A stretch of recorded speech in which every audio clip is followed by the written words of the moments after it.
All right, awesome, awesome. Hope everyone's doing wonderful today. And welcome to Talk Tuesday. Talk Tuesday is a virtual series of workshop conversations that provides a forum that amplifies the voices of marginalized and/or underrepresented communities around various topics centered around intersectionality and social justice. The series plans to serve as a catalyst to promote, celebrate, and increase cultural awareness at Georgia State University, encourage cross-cultural dialogue and engagement, and advance global intercultural fluency and cultural competency.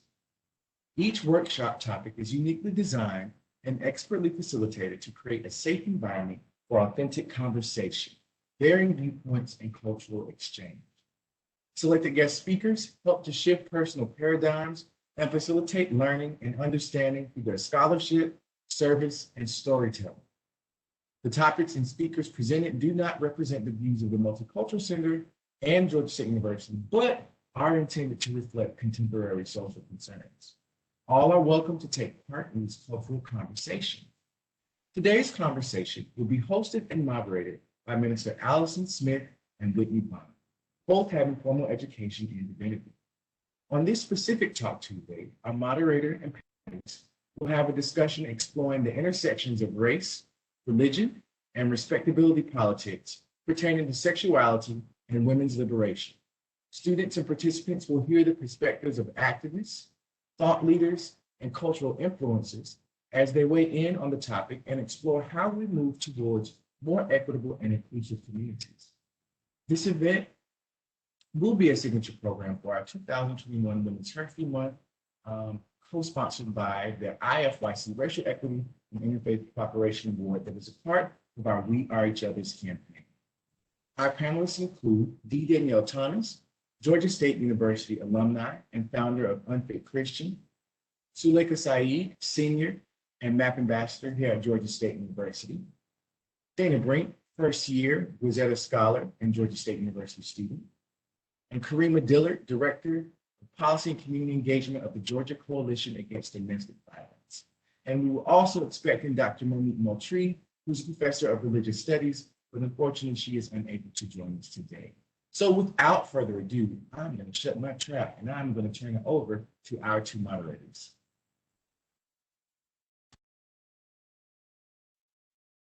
Good afternoon, good afternoon, good afternoon, everybody. Welcome. My name is Minister Allyson Smith. I have a Master of Divinity from Candler School of Theology, where my focus was pastoral care and sexual ethics.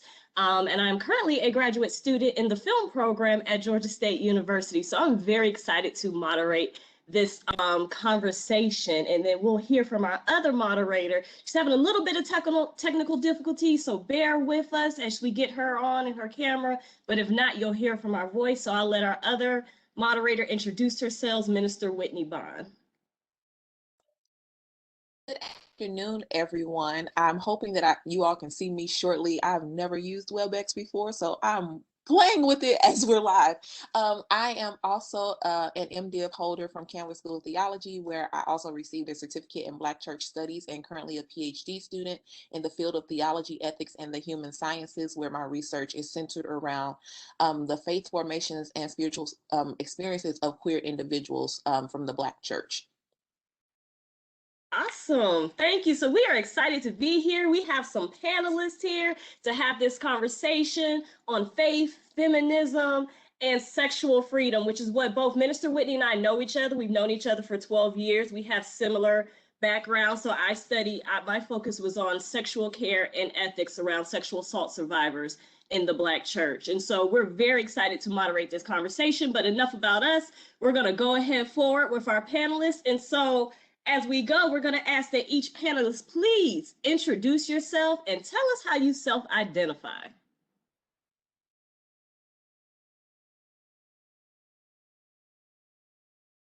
And we'll start with Danyelle.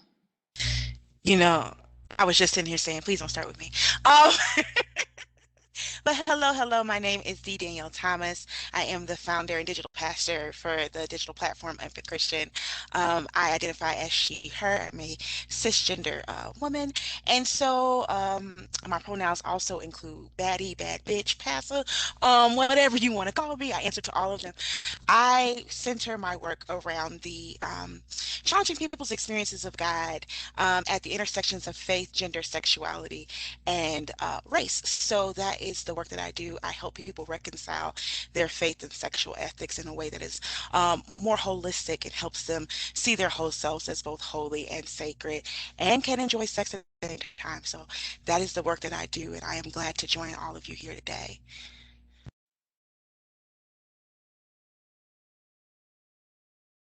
Thank you, Sulekha. Hi, my name is Sulekha Saeed. I'm a first-generation Somali American Muslim woman. I use she, her pronouns. And like Will said, I'm a MAP ambassador, senior at Georgia State University, majoring in global studies with a concentration in conflict, violence, and peace building in Africa, and more specifically, gender-based violence. So I'm really happy to be here today and being a part of this conversation. And I hope we all can take something away from this. Awesome, thank you. And last but not least, I do not want to mispronounce your name. I really believe in pronouncing everybody's name right. So I'm going to let our last panelist introduce herself. That must be me. I am Karimah Dillard, and I identify as she, her. I'm a queer Black femme organizer, spiritualist, drama therapist. My work is really centered around restoring humanity and bringing us back to our whole selves and reducing harm and transforming the way that we engage harm, whether that look like transformative justice or community accountability, but it's all geared towards restoring our humanity. And I'm really happy to be here. Awesome. We have one more panelist. Please forgive me. So I will let you introduce yourself as well. Hello, my name is Daena Brink. I am a first-year Bachelor of Social Work student here at GSU. I am also an elected representative for my fellow Goizueta scholars here, and I am non-binary, queer, Latina, and I'm a Quaker. My pronouns are they, them. Thank you. Awesome, thank you. And I forgot to introduce my pronouns are she, her. Whitney. My pronouns are also she, her, and I also am a Black queer woman. So let's get started with our first question. Based on your social and cultural lens, what does feminism look like for you? And do you identify as a feminist? And if so, why? And anybody can feel free to jump in and answer accordingly.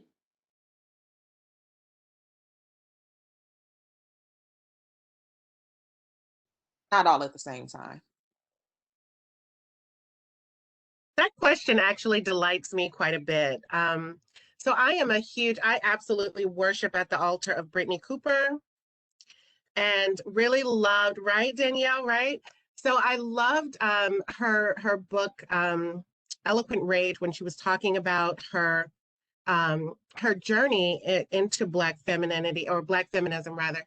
And I remembered when I was an undergrad student at a PWI institution in upstate New York, studying women's history and sociology and Africana studies all at the same time for the first time.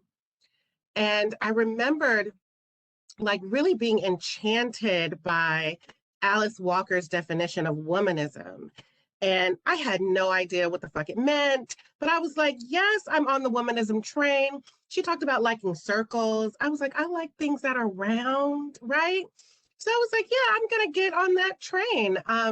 But then as I journeyed forth, you know, I'm an older person. I probably don't look as old as I am, but I'm middle-aged now. And so I've been on this train for a while and really when I look at the lineage of Black feminism, people like Patricia Hill Collins and Barbara Jordan and bell hooks, Audre Lorde, you know, all the heavy hitters, I'm like, oh, I want to be in that number. Like there's something really magical about Black women coming together, looking at intersectionality, not multiculturalism, not compounded isms, but really how all of our identities intersect to create like a new thing. So when we talk about misogynoir, for example, we're not talking about being Black, being woman. We're talking about the experience of being a Black woman, right? And I was like, there's something really specific about this politic, this Black feminist politic that feels right to my soul. So yes, I absolutely identify as a Black feminist now, and I still adore Alice Walker, and I still am on the circle train. But it's almost like the difference between equality and equity when I think about womanism and feminism. I think Alice Walker would probably say something like, well, womanism is like the color purple, and Black feminism is like lavender, like a shade of purple. I don't know if I agree, but Black feminism, I can get with that. I get with that. I rock with that.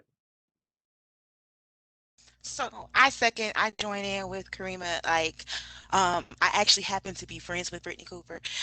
So that is like, I was like, yeah, that's my girl.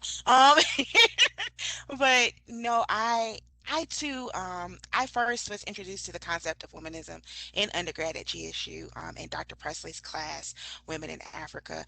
And so I kind of, like Karimah, I had the same journey of like, yes, this is resonant. This is who I am. This is what I believe in. And yet, I think there's something so important about distinguishing between a politic that is both racial and or gendered, and one that is racially gendered, right? Because as a Black woman, a lot of times the oppressions and marginalizations I face, I can't tell where one begins and the other one ends. So I can never really fully tell if it's because I'm Black or because I'm a woman, or is it specifically because I'm a Black woman? And because that experience is so different, and it's so unique and nuanced, I absolutely do adapt to a Black feminist perspective and politic, but I still kind of have a heart for womanism as well. But I think what I like distinguishing more with Black feminism as an identity is that it tends to recognize that particular intersectionality, that sometimes we just don't know where one begins and when the other one ends. And I like womanism because it tends to enlarge the Black community as a whole, right? Instead of just looking at the equality for women, we're looking at equity for our community as a whole. However, I've kind of pushed back on that in recent years because my social position has made me realize that a lot of times Black women end up being mules and laborers for everybody else's cause, besides our own or in addition to our own. And I'm kind of like, who's there to labor for us and with us when we need, a seat at the table, when we need more equity? And so I find myself, I'm 32, going on 33 this year. So I find myself now in my 30s leaning more towards a Black feminist politic. But to answer the question in short, yes, I do identify as a Black feminist.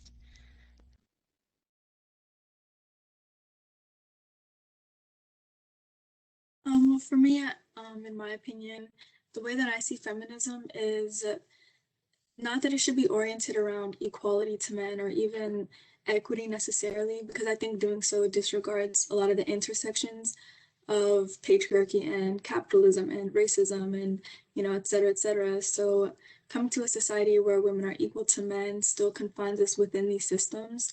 So fighting for inclusion in spaces that would only give us proximity to our oppressors isn't what liberation looks like to me. I think instead feminism should be about divesting from patriarchy entirely and conceptualizing a world where patriarchy doesn't exist altogether. That's ultimately what we're fighting against. And personally, I don't identify as a feminist, but I do practice feminism. And the reason that I choose to not identify as a feminist is because as long as you're attached to a belief system, I think your thinking kind of becomes confined to the limits of that system.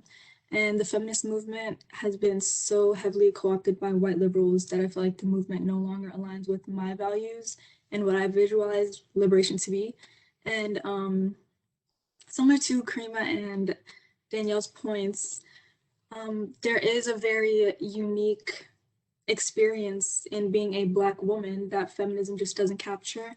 And I think Black feminism, and while it addresses it, it's just within the framework of a larger system where I think the problem lies, and we're often overshadowed and overlooked. So there are parts of feminism that I actively and intentionally practice, but calling myself a feminist wouldn't give me space to act or think or believe much outside of those contexts. I almost completely agree with you. Yeah, for me, feminism is not about uh, uplifting women necessarily to positions of power or positions that men are in, especially because the women that tend to be uplifted and empowered by our society are white women. And so those people are just as capable of bigotry as men. And so I do fully believe that rather than raising women and empowering women, we should instead be trying to dismantle power. And that is fundamentally, to me, anti-capitalist.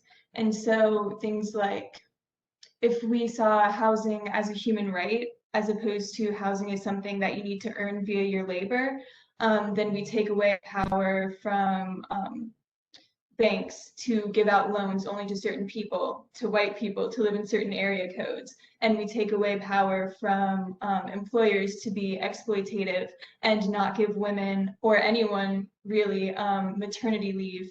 And then if we see these things as human rights rather than something that you have to earn, it takes away that power dynamic. And so for me, I do consider myself a feminist just because for me, I inherently see feminism as intersectional, anti-racist, queer inclusive, and anti-capitalist. Thank you all so much for your responses. So based on what you all have said, I think this is a great segue to how has the intersection of faith, feminism, and race identity influenced your sexual identity, your beliefs, practices, politics, etc.?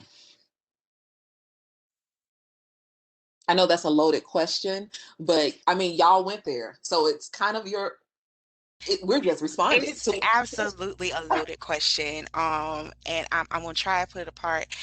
Um, so for me, I grew up in the charismatic Pentecostal tradition of the Black church.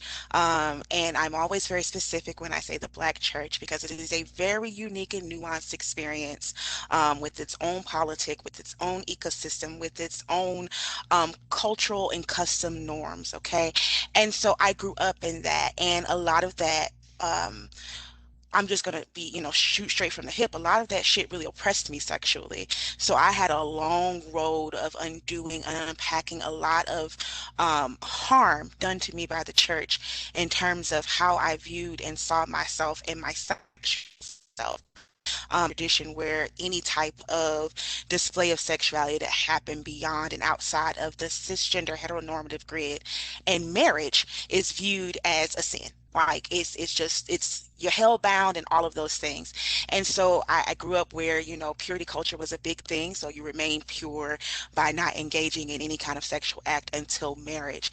And what people don't talk about enough in that tradition is that that does a hell of a number on the psyche. Okay, so you have all these ideas around what makes you holy, what makes you whole, and you have all these ideas around what sex is to and for the body.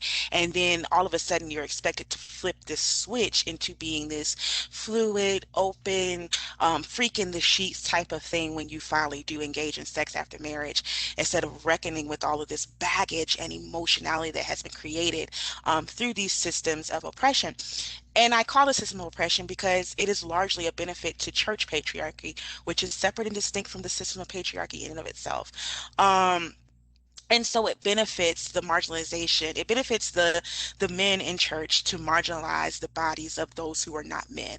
Okay, so that includes women, non-binary, those who are queer identified. Anything that's not cisgender and male in the church is subject to being marked by oppression. So for me, coming out of that, I did a lot of my work aloud. Like, I was part of purity culture. Those who have followed me for a number of years will know I wrote a whole book about like celibacy and, you know, saving yourself and how you could do all these things. And then like I got delivered, thanks be unto God. So so and I realized that God loves sex and God loved me to have sex, okay?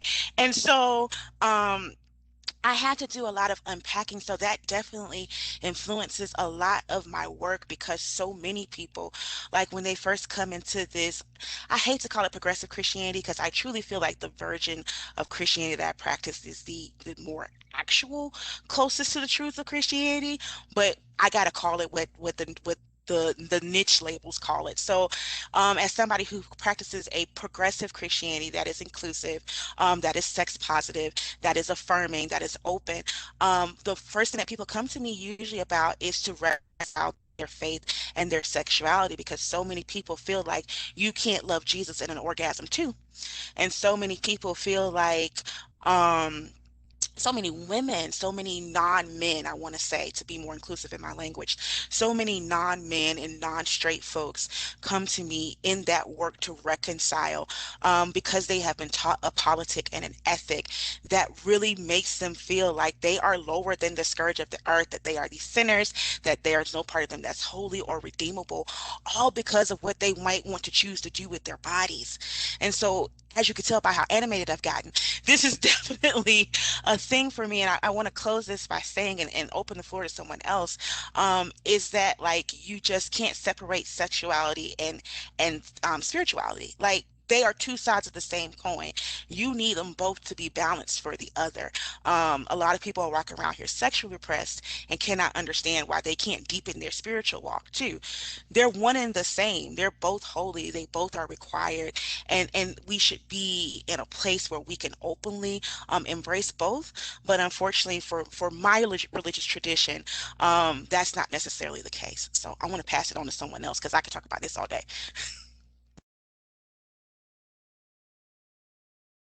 So Danielle, I actually had the opposite experience. I was raised in a Bible-based, non-denominational church.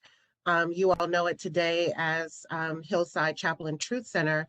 But when I was a child, a small child, it was just the little church on the hill. There was no church in the round. Reverend Barbara was not Dr. Barbara Lewis King, Ibaye, God rest her soul. She was not, African chief, etc. And yet, she didn't preach hellfire damnation. We were talking about spiritual faculties and meditation and using colors to associate with your mental well-being.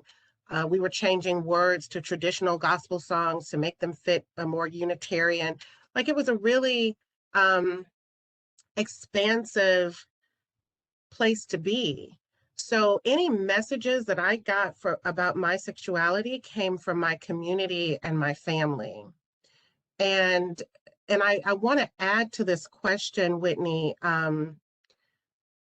It is almost impossible, particularly when you're talking about Black women. It's almost impossible to separate harm from sexuality, because statistically we know that Black girls are sexually abused at 3 times the rate of every other population, right? So content warning, that happened to me. So any association with sexual instinct and sexual pleasure I got was conflated with harm. And those messages generalized to, okay, so I can't trust my environment. I can't trust my own feelings of joy and pleasure because it always seems to lead to harm, or it always seems to be the danger sign that harm is approaching. And that was far more damaging to me than any lesson I ever learned in the church. Thank you for that. That I think you just spoke to the experience of so many Black women who are still part of the Black church experience and who have left. Like for so many of us, we had to reconcile with, well, my introduction to pleasure came not because I consented to this. And so now that I am able to, use my agency, use my voice, am I going to get in trouble for it? So we can have a separate, whole panel discussion about that. We have a question from the audience that says, what do you recommend to someone in the beginning of unpacking purity culture and heteronormative demands in relation to religious beliefs? If I may, Yes, jump in here. please. So my religious background is being a second generation Colombian American. My parents were raised Catholic, my grandparents were raised Catholic. My parents did not want to raise me Catholic because of the restrictions that it put on themselves. And so I did go to Mass growing up sometimes with my grandparents and with my cousins, but in terms of my own religion, my parents and my family are now Quakers, and that's what I've been the majority of my life, and that's what I know. And just sort of a disclaimer, because I understand that most people don't have a very informed view of modern Quakerism. It's not a very centralized religion, so there's no pope, and there's also very low levels of power structure, so everyone is on an equal plane. There's no rabbis or priests, and so it's sort of not necessarily centralized in that each meeting, that's what we call congregations, each meeting sort of gets to decide based on their interpretation of the Bible how they are going to view things. And there are, of course, more conservative Quaker groups, but the majority of my experiences have been based on more liberal Quakerism, because a main tenet of Quakerism is that everyone is equal. We all have light inside of us, and so everyone needs to be treated as though they are people with their own agency. And so that's sort of guided the progressive Quakerism that I've encountered. And so growing up, I was never restricted. We put a lot of agency on autonomy. For example, we don't do infant baptism because infants can't decide if they want to be baptized or not. So as a child and growing up, you decide whether or not you want to be baptized and what that means for you. I am personally not baptized because I chose not to be. And so in carrying on with that, that is also the Quaker view of sex. And so I'm going to read a little excerpt here from a pamphlet called Towards a Quaker View of Sex from the London meeting. And this was published in 1964. And of course, every Quaker meeting decides what they believe for themselves, but this is a very influential and very recognized pamphlet. And it talks about how they cannot see any sex as necessarily morally bad and that it's not for other people to judge. But it does say, quote, but first of all, any element of force or coercion or abuse of some superior position must obviously be an act beyond the pale and leave it to be condemned. And then it goes on to say, surely it is the nature of the relationship that matters. One must not judge it by outward appearance, but by its inner worth. Homosexual affection can be as selfless as heterosexual affection, and therefore we cannot see that it is somehow morally worse. And this pamphlet is very short. It's about 7 pages long. I can link it into the chat, and it's very biblically based in that Quakers are very scholarly in how they approach things. So it has excerpts from the Bible, and it analyzes stories that are usually used to shame sex and homosexuality and premarital sex, and it dissects how that is not based in God's intent, but that's what humans in our translations and in men's iterations of the Bible have implanted in us and have taught us to believe. And so if you come from a Christian background at all and you recognize the Bible as sort of a spiritual authority in your life, I really do recommend reading this pamphlet as a scholarly and biblically based way to free yourself from some of that internalized oppression. Yes, please link that pamphlet. That's amazing. I can't wait to read. So then we can keep moving on. Thank you so much for sharing, Daena. So we can keep moving on. So the next question kind of feeds into this because we kind of talked about it a little bit.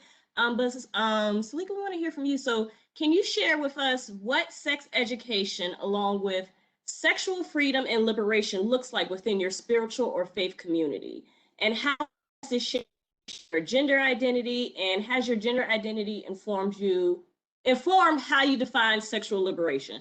That was a lot. I'm gonna read it again, okay? So, and this is for anybody to answer too, but can you share with us what sex education and liberation and sexual freedom looks like within your spiritual or faith community? And how has this shaped your gender identity? And how has your gender identity informed how you define sexual liberation? So my experience with that, I'm Muslim, I grew up Muslim, attended the mosque regularly, and anything surrounding sex and anything like that was always kind of taboo, like it just wasn't talked about ever. So it wasn't shamed publicly, but it was more like quietly understood that certain things were wrong, were forbidden. So sex education was virtually non-existent. I think, and like they had the idea that if we just don't talk about sex, then we don't need to talk about sex education. Like it's just stay away from everything to do with it all together. Um, I'm not really sure exactly how this might have shaped my gender identity. Um, Gender roles were kind of strictly kept, so I didn't really have much freedom to explore. But since I am a cisgender person, I try to keep in mind the difference between, like when you're thinking about liberation, the difference between the personal and like the overall, like community based. So what I consider liberation for myself might not be the same as what is required for everybody to be free. I recognize my privilege in being cisgender, so I always try to hear the voice of those that are the most marginalized. I wouldn't take away from anyone else's idea of what a free world looks like to them, because at the end of the day, they're fighting for a much different fight than me. So I think it's just important, like no matter what your background is, to just frame your liberation in a context that includes more people than just yourself.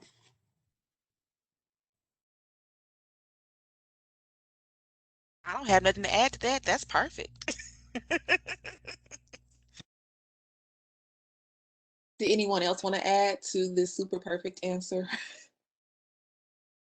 I do think that that was beautifully said. And I just wanted to add on to that as someone who is non-binary and as someone who has had to come to terms with that more recently. For me, that simply means that I am neither a man nor a woman.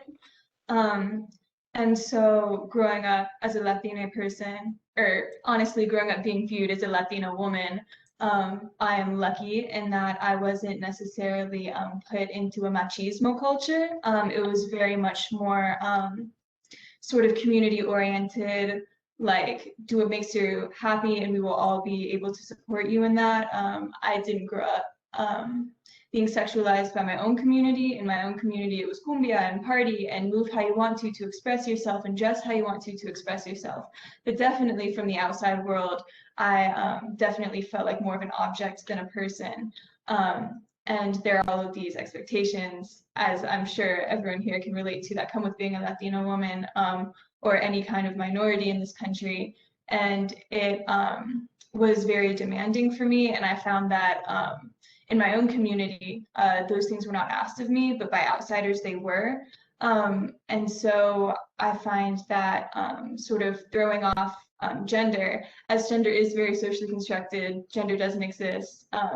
The idea of gender that we have now is purely from a colonial Europe point of view, and they enforced that binary on the world as they raped and pillaged their way. And so I was like, you know, damn if I'm going to let myself be governed by colonial Europe any more than I have to be. And so for me, it was throwing off those shackles that have allowed me to live as I want to and live as people close to me, people in my community have already been seeing me. Thank you, thank you, thank you. I think we've all just had a really messed up time within our spiritual communities. It doesn't matter if we're talking about the Catholic Church, Islam, Christianity, like we have to do a better job at addressing sexuality, how sex is engaged, all of that. And so for each of you, because you kind of spoke about it a little bit, when did sexual identity and sexual education and all of these things like become a personal priority for you? Like I think about my mom is the youngest of 8 children, and 7 of them are women, cis hetero women. And just talking to these 60 to 50-ish year old women, even now, they're like, well, my husband or somebody else kind of still has their bodies under control. And so for you all, when did it become a priority for you, and what does that actually look like in your own lived experience? So for me, my mother started talking to me about sex at the age of 6. My mother was a victim of sexual assault. My mother was adopted, and her adopted father, from the time she was 12 till he died at 15, sexually assaulted her. And so my mother's trauma became my inherited trauma, and it became an introduction to sex by way of pain. And we start talking about sex so early, because my mother made a commitment to always be honest with me and all of those things, and love my mom, so that's why I got to give her shout out. But also, it was because she wanted to protect me. She felt like if she could arm me with knowledge about sex, about my body, about what sex could do, then she could protect me from the same outcomes that she experienced. Good, bad, or otherwise, that was her intention. And so I've always had a knowledge of sex, and I've always approached it from this perspective of like straight up just logical approach. I didn't engage into my first sexual experience till I was 20 years old. And that wasn't just because I wasn't interested in it because my mother demystified it, but also because of the religious influence that I experienced. And so for me, it began to become an issue when I felt so deeply guilty for engaging in sex every time I engaged in sex. Um, Despite whether or not it was good, I just kept feeling this guilt associated with it. I kept feeling this need to repent, to ask God for forgiveness, to stop engaging in it. And I just could not reconcile my pleasure with something being a right. We treat rest and pleasure as rewards rather than a right. And I think that's a straight up capitalism bullshit, but that's a whole nother panel. I had to begin to reckon with this idea that I didn't want to spend the rest of my life grappling with sex. So I started having sex at 20, stopped at 23, and basically from 23 until the age of 30, I was celibate. And I was in a relationship during that period of time as well. And I spent so much time being gaslit by my partner when I would express desires for sex. And I would also be encouraged by the church and religious community that we were doing things the right way because we weren't married and we weren't having sex. And yet here I was sitting here with all of these emotional issues, being gaslit, feeling like less than myself, not feeling sexually attractive to somebody that that I loved, not feeling wanted, also feeling this whole host of guilt for even desiring sex. All of those things just kept coming in rapid play to the point where I just could not function. Okay, I'm just being honest about my story. I couldn't function. It wasn't well for me. I couldn't enjoy pleasure. And I just didn't want to live my life that way. And I didn't want to believe that I loved a God who loved me, who wanted me miserable in this way for the sake of salvation and purity. And so I had to begin to deconstruct. First of all, who told me these things about sex? Who told me to have these attitudes and emotions about sex? And who benefits from me not engaging in that thing? Because the reality is, again, back to the Black church, the majority of Black church congregations are Black women, and a lot of us are single. And if you can keep us single, you can keep us in church, you can keep us tithing, you can keep us connected, you can keep your congregation pretty full. And I'm not saying it's all nefarious in its intent. I'm saying that it's not without that intent for many congregations. And so I had to question, unpack who was benefiting from my oppression, who was benefiting from my marginalization. I had to unpack why I believed the things I did, and then I had to go back to the text, and I had to start deconstructing and finding a new exegesis for the text and finding new ways in which to read the text that centered my pleasure, centered my Blackness, and centered my womanhood in a way that made sense. You know, I was listening to Daena as they talked, and it was something about when they were talking about coming into this awareness of their non-binary, that really kind of hit me in the sense of, as a Black woman, we usually are not afforded the cult of true womanhood. We're not afforded the identity of actually presenting and showing up as feminine and being recognized as females. We're workhorses, we're laborers.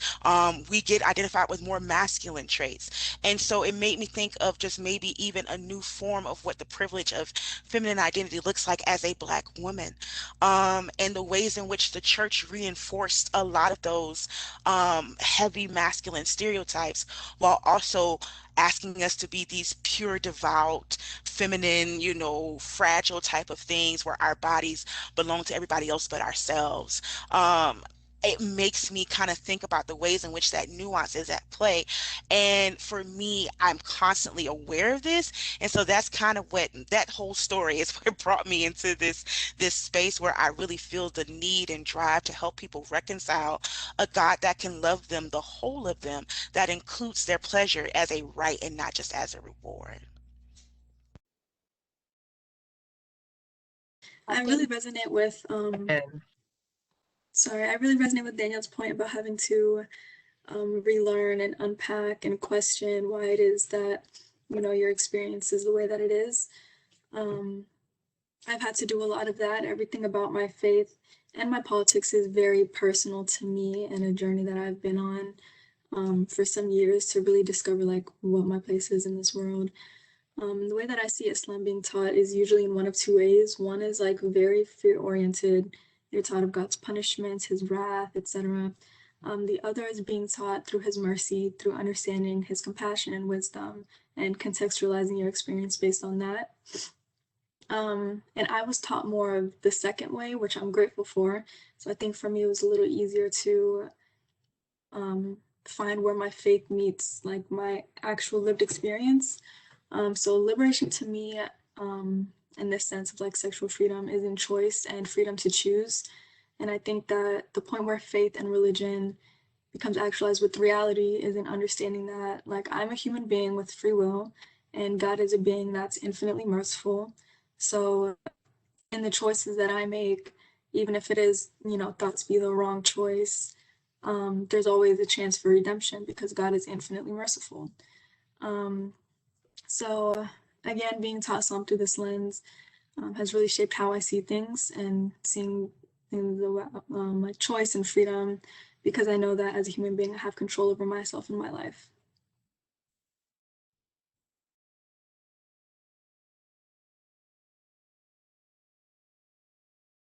Karimah, I think you were about to say something. yeah, I'm sitting here. I'm sitting over here, amening everybody, and thinking about my own journey. I think when it really became a priority for me was when I was 16, and you know, I'm a Scorpio. I know we haven't been really talking about our birth charts here, but my Scorpio self is all about pleasure. I have a Pisces rising, all about pleasure, all about sensuality.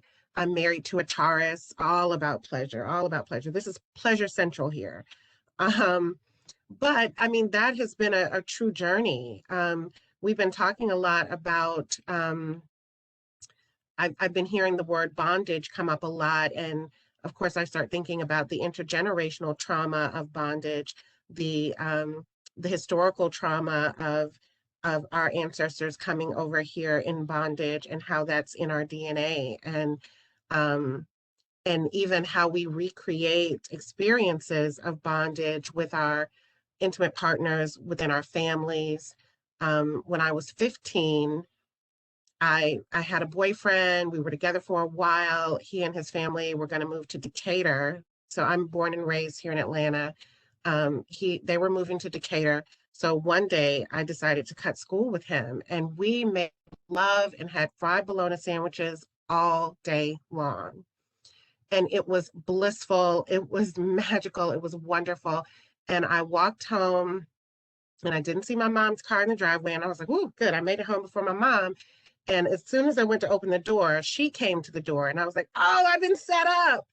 And long story short, my father had like put out an all APB on me, literally. He was, I think at that time, he was the deputy general manager of MARTA. So he had all the buses dispatched. He had gone to every single classroom in my high school looking for me, because he just could not believe that I was not at school. So when he found out that I had been with my boyfriend all day having sex, he beat me so badly that I had welts on my back. And when I tell you that it absolutely changed my relationship with him. I adore him. We have absolutely repaired our relationship since, but it changed our relationship at that time. And yeah, no, I never cut school again. Not only that, I was never late. I was up in the front. Karimah, here. I was always on time. Like, never did that again. But I also stopped seeking pleasure completely. When I got to be 16, I was like, okay, I can't deny who I am anymore. I started reading Alice Walker.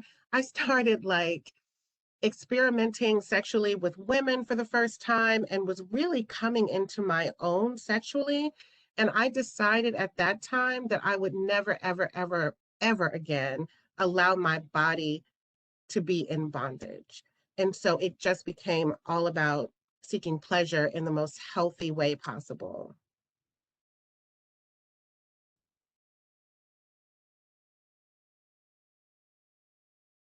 I'm just sitting in that story within itself because I think so many of us, we have shame and pain associated with pleasure, or feel that pleasure can only be reached if you're in a legal marriage. And I think this goes to the question which you all have spoken to, but if you could just name exactly what it is. But what has been the hardest theological or social framework that you have had to unlearn? And I can speak for myself personally.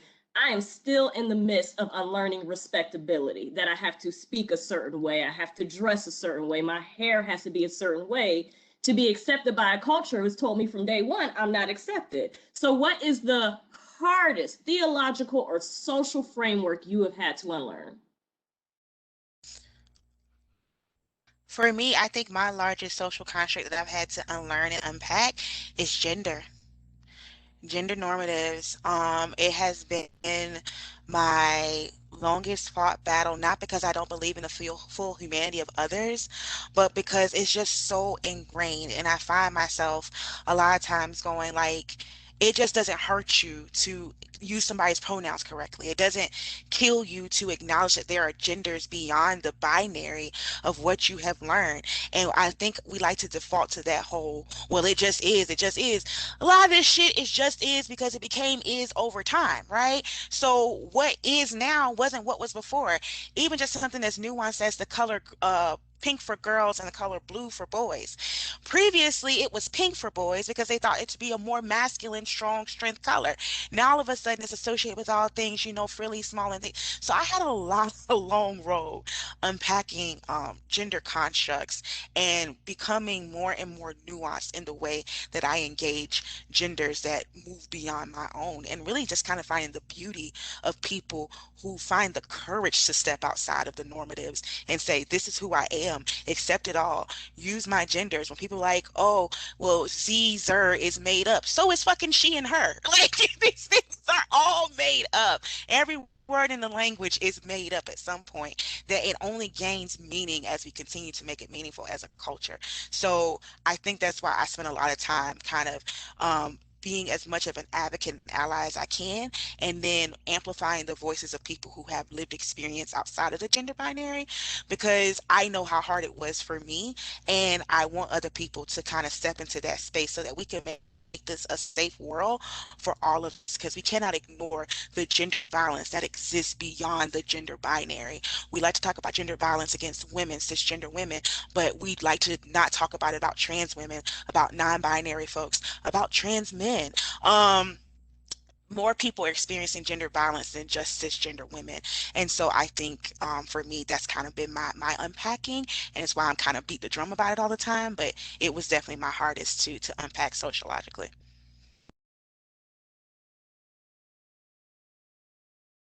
The hardest thing for me that I've had to unlearn is a lot of the shame that surrounds womanhood, and not even like one specific version of that experience, because being a woman is not like a homogenous experience, you know, it's experienced in so many different ways, but it just seems like no matter what way you experience it, there's some shame around it. And I think in my case, since Somali culture and Islam are so interconnected, it was always hard to draw the line between where one started and another ended. And I think a lot of that shame was very cultural, so I misinterpreted it as religious shame. But at the same time, um, it was very informed by men, so it was always learned through their interpretation. So as I've gotten older, I began rediscovering Islam for myself, which I believe is a journey that everybody born into the religion should go on. And I see like how exalted women are, how respected and revered they are in the Quran and in our holy texts. So if I see that in the Word of God, then what on this earth could make me ashamed of how He created me? So it hasn't been an easy journey. It involves like a lot of questioning the foundation of your faith and by extension, everything you believe in. So I'm still in a process of unlearning and relearning, but it's through my lens this time and just the bare bones of the religion, what the book says, what God says, is what I have to discover for myself and apply that to my life. Because at the end of the day, everyone's experience is different. Everyone's faith is going to be actualized in different ways. So it's, I've had to take it upon myself to not feel shame from cultural sources or from how other people view religion. Just make everything my own experience and my connection with God and with myself.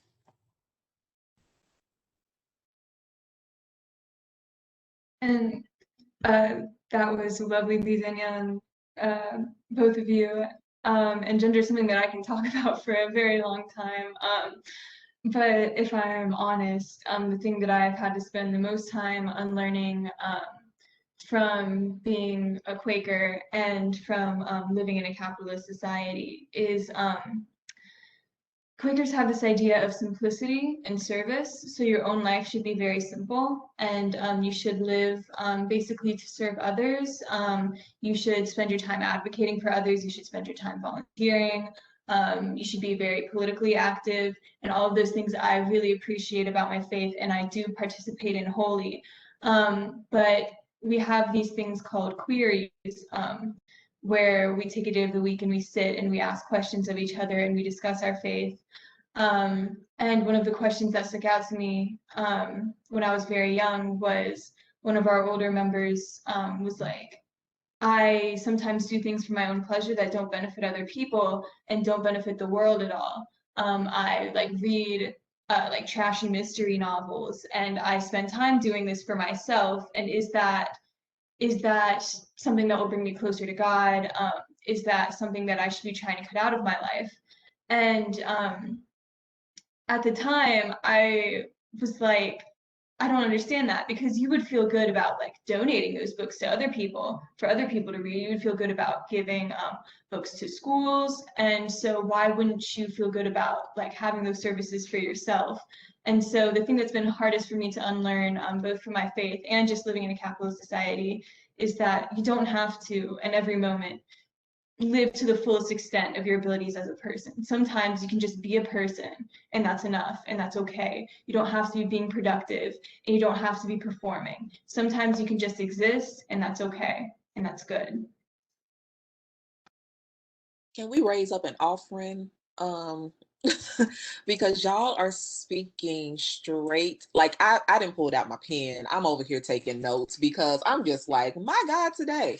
And I know we only have a few minutes left. But one question I definitely want to get to you all is, as it relates to sexual liberation and sexual freedom, what is one piece of advice that you wish you had growing up that you wish that you could share with others, or that you are sharing with other people, whether they're younger than you, older than you? Because I know a lot of my undoing I'm having in conversation with older women. It's not, peer to peer or people that are a younger generation. It's my mom and my aunties. Like the 60 and the 50-year-olds got all the stories, they got all the tea. And honestly, if I tell the real truth, it's been church mothers. And that we can have another conversation about that. But church mothers, those who have been in the church, Black church particularly, and have had to, as Sulekha said, like men have interpreted the text, but at whose expense? And so these have been the women that have maintained the church grounds, how the church functions. And so just listening to their stories, I'm interested to know, what is that one piece of advice or multiple pieces of advice that you would give to other people? not only is your body belonging to you, but in the vein of talking to older women, do it. I was under such an impression that my sex life ended at menopause. Literally, that was kind of all I was taught as a woman, is that, and if we break it down, what I was really told was that my body is only sexually attractive in as much as it can produce. In as much as I can reproduce and give life, that is the only time that my body is worthy of sexual pleasure. Talk to the older women, okay? Talk to your aunts, your grandmothers, if they're living. Talk to older, elder generations of women, because they will tell you things about your body and about your sex life that for me gave me hope. It gave me hope that I had a life beyond 50, 55 whenever I stopped menstruating.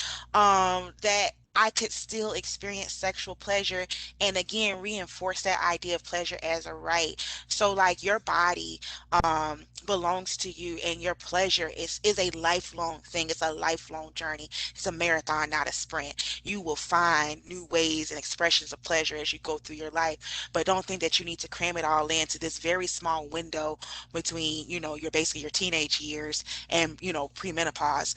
There is just so much life and pleasure left. That's the one thing that I have taken away, and that I will gospel and evangelize to other people until thy kingdom come. You absolutely have a sex life beyond your reproductive age. Yes, and I would add to that you don't need to be empowered. I think that word empowerment is coming from a very it was coming from a deficit model, and as a social worker, even to say that out loud is very controversial. But we don't need to be imbued with power. We don't need to be given authority. We have our own internal authority. We have our own sense of power. We have our own social location. What we need is access to systems and institution and capital, but we don't need to be empowered.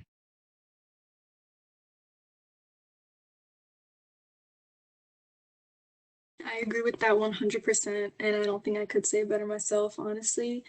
That's really the one advice that I wish I had and that I wish everybody could understand. Looking to be empowered is not, it doesn't serve you at the end of the day. It's like, I think looking towards being empowered and empowerment, it's inherently having, someone else in mind. It's like a comparison almost, like I'm empowered compared to this and that, but it's, your life is just such an individual experience, and you being on this earth is a very individual experience, and I think we all need to navigate as such. One more piece of advice that I would give, or that I wish I had also, is to question everything, because everything that you believe, everything you've been taught to believe, comes from somewhere, and it's our duty as people on this earth to form our opinions for ourselves. So question everything you've been taught, and rediscover things on your own. Absolutely, yes. And the only thing that I would add is just to reiterate that only you are in charge of your body. Only you govern your body. Only your personal doctrines and beliefs. Only your personal view of gender. Only your personal view of sexuality. Even if someone has power over you, if that person is a church leader or a parent, their doctrines don't govern your body. Their beliefs don't govern your body. The white-centric Western view of the binary system does not govern your body. Only you and what you truly believe and how you see yourself is in charge of what you do with your body and how you present yourself to the world. And so I would just encourage everyone to recognize their own autonomy and their own power and discretion as an individual, and to really examine what has been taught to you and what you have been taught to believe, and what you internally believe for yourself, and what are your own values. Thank you. Awesome. Thank you. Thank you so much for sharing that. Audience, we are taking questions. So if you have questions, please put them in the chat, and we will definitely take time to answer, as we still have some time left. So one question, we talked about unlearning, but where did you learn? So what would you say would be your sacred text that helped you come into who you are, or the first time you saw yourself represented. And it doesn't have to be in a faith tradition. It doesn't have to be, a sacred text doesn't have to be something written. It could be a song or artist. For me, Janet Jackson is a sacred sexuality text. Little Kim is a sacred sexuality text for me. So what are some of your sacred texts where you first saw yourself represented and they still bring you into your fullness? Black culture is a sacred text for me. I treat Black culture as a sacred text. I have written devotionals based on, I have a devotional about Cardi B's Bodak Yellow, right? Like anything I can take and listen to. I always tell people I find God in the strangest places because I believe divinity exists in so many places beyond our traditional faith constructs. So for me, like Black culture in and of itself is a sacred text. And like Daena, this introduction to modern Quakerism. Listen, I'm so excited to read this pamphlet. Like I have never ever seen Quakerism presented beyond like what we've seen, unfortunately portrayed in reality TV. And like I am so excited, and to hear that language used in 1964 is as something that I would say in today in 2021. Now this is giving me more access to more sacred texts because believe me, I'm about to treat this 7-page pamphlet as sacred text. So yeah, but I definitely use Black culture. That's definitely my sacred text.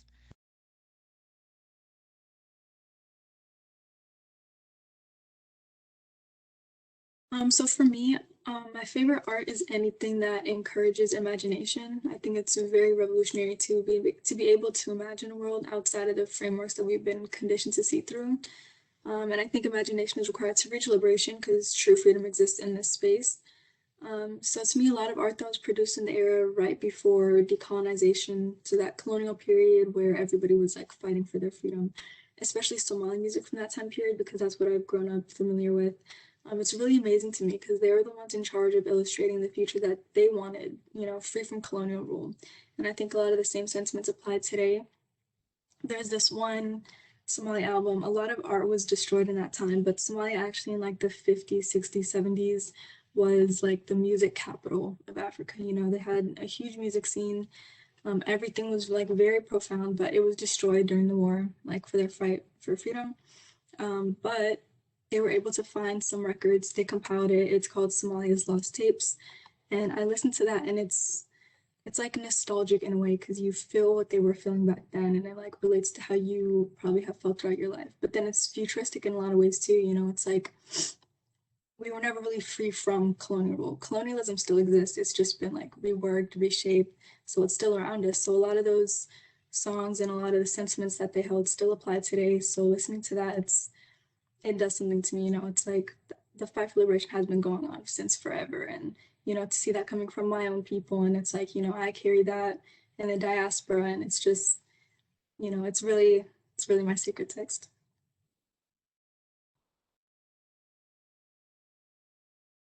I believe in that vein, Sulekha, my dreams are a sacred text. I've been keeping dream journals for decades, and I go back and look at them, I work with them, and there are some guides that stay with me. It feels like lifetime after lifetime. My mom was an on-air disc jockey when I was a child, so Black music is holy and sacred to me. When Stevie Wonder sings Another Star, I feel like I'm at church and that I could and should fly. Um, my journals, I started keeping a journal when I was 13, absolute sacred text. Yeah, I find so many spaces that are holy in my existence, and everything I touch feels like it is energetically connected to a part of my spirit. And I acknowledge that. I give thanks and gratitude. My ancestors, things that they owned are sacred to me. I do a lot of ancestor veneration. I sit with them, they sit with me. So yeah, I feel like my whole existence in many ways is sacred.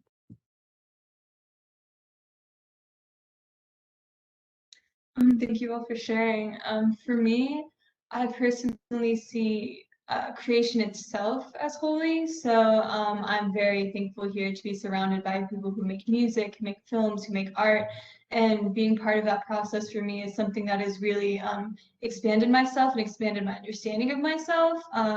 I have non-binary friends who make music, and to see the process of them putting how they feel into words and visualizing it and audioizing it and making it accessible to everyone is so healing. And being able to recognize that other people feel this way, and there's a way to confront how you feel. And creating myself, if I'm just painting, or even if you're not very artistically talented, if I have negative thoughts or sort of intrusive thoughts, I did an exercise where I wrote them all down on a piece of paper in different colors during an art night, and I like sort of created a collage of all of my negative thoughts, and just like seeing them visualized, I was like, these are silly.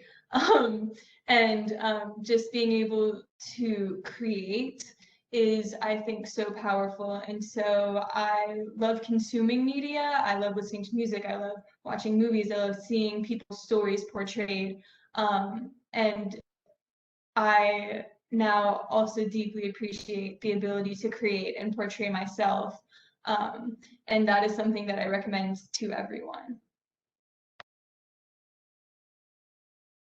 Thank you all so much, Karimah. When you talked about dream journals, I had to literally pick mine up like off of my shelf, because after sitting at my altar one day, I started this, and I never heard of a dream journal, and the ability, as Sulekha said, to visualize and to dream of other worlds, like when we're literally living in the midst of hell, which is why I'm always asking people, what's the point of salvation? Like, what's the point? Because we're experiencing collectively hell on a daily basis. So I got to live through this, but then wait to the other side to get joy. And I think that's why so many people, particularly Black women, women of color, GNC, like we struggle with really reconciling like experiencing joys, because we're like, no, but we're not supposed to experience it on this side. We have to wait until after a while.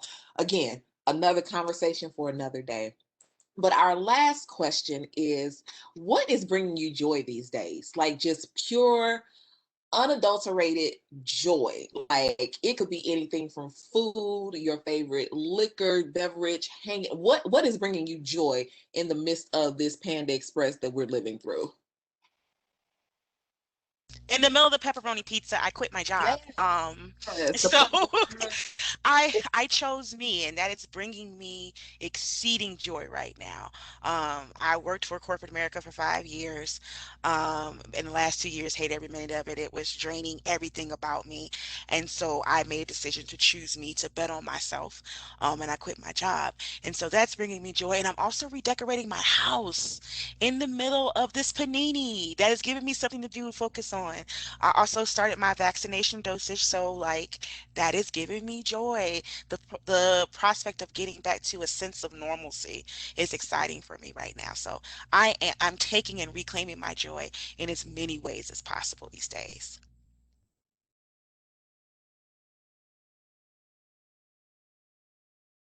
Um, For me, Quakers deeply believe in simplicity and living simply. And for me, honestly, it's wind. It's being in a car and having the wind rush over you. It's stepping outside in the spring and feeling the sun and feeling the wind. And I am so overjoyed that we are now in spring and that I am able to exist outside and feel in harmony with everything around me.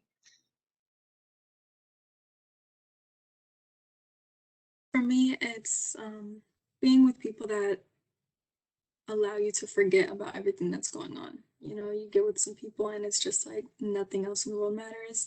It's like all you feel is like that human connection, and that's all that matters in the moment. So that brings me a lot of joy, being able to forget everything in the world that's wrong. Um, yeah, I think of simplicity, as Daena was describing earlier, as being a joyful and content state of being when when everything is just right. I'm able to pay my bills. That brings me joy. When I hear children laughing, that brings me joy. When my dad gets frustrated with Alexa and I have to come over and fix it, that brings me absolute joy. It's absolute joy. Um, yeah, it really is about not those, for me, it's becoming more, I'll say that, becoming more about that contentment and not those super, super, super highs. The super, super, super highs are delicious and I welcome them. But what I really seek is that steady stream of goodness that flows. When I have a good meal, that brings me joy. Once I saw a deer stand on its hind legs to pick an apple from a tree, and I knew that was just for me. That was a joyful moment. Um, when I wake up in the morning next to my love and get to say good morning in person in the midst of a pandemic, and we're both alive and healthy and well, that brings me contentment. And I am so deeply grateful. Yes, yes, yes. Thank you. This hour and 15 minutes has brought me just pure unadulterated joy. And I think it's brought so many of us joy because for those of us who unapologetically and struggle, because it's not always easy to live an unapologetic life, be affirmed in who you are, who your faith is, what your feminism looks like, what sexual freedom is. So to be surrounded with people who are walking in that is what this is just joy. I'm just so full. I have so many notes I got to go back and see. But we want to say before we turn it over, thank you to our panelists. Thank you for your truth. Thank you for your lives. Thank you for walking in what you're called to be. And I pray, I meditate, I speak that you never stop walking in your full authentic self and know your value. And that's for everybody who is listening or who has joined us. Whitney, any closing words? We can stand for the benediction. Like, I mean, this has been a spiritual experience. Like, part of the pandemic has forced me, as somebody who used to claim, oh yeah, you can find God anywhere. The pandemic has really forced me to believe that. And so for me, this right here, this has been a spiritual experience. Like, the notes that I have, the conversations I'm about to have at this altar, like with my ancestors, like y'all just have no idea. So this is a glimpse of heaven. This is what the body of believers for me looks like. You know what I'm saying? So just thank you all. Can I just add really quickly? First, thank you everybody for this conversation. It's been great to be a part of it. I just wanted to add that I'm working on a program with the Multicultural Center. It's just detailing the Black Muslim woman experience and what that has been like for us. So if you want to tune in, it's April 8th at 3 o'clock. And it's going to be a virtual event, so you can tune in on Zoom. That would be great. We just want to share with everybody, not exclusively Black Muslim women, but just to share with everyone our experience and with the approach of Ramadan, how, our faith and spirituality is connected with that. So thank you again, everybody. Sulekha, please, if you have the link readily available, please put that in the chat so that we can all have access to that. All right, I don't have a link right now, but I think the Multicultural Center can send out an email when the time approaches. And we'll keep you all abreast of that. First off, thank you to our amazing facilitators of this conversation, Whitney and Minister Allyson Smith. Thank you all so much. And thank you to our amazing panelists. This has been a mind-blowing experience. Every time I think we've gotten or reached the top when it comes to Talk Tuesday, another Talk Tuesday comes along and it's like, wow, the conversation is breathtaking. Some of you all have questions. We do record each of our Talk Tuesdays. So this recording will be available and on our YouTube page for the Multicultural Center at Georgia State University. It'll also be posted on our homepage. So please look out for that. Without further ado, we do have one more Talk Tuesday to wrap up the spring semester, and that will be in April. And we'll be talking about environmental racism and all of those great things in April. So please feel free to tune in. And as we said, check out our website, multicultural.gsu.edu, for more information about programs and how to get involved. Without further ado, you all enjoy the rest of your Tuesday. Have a great day.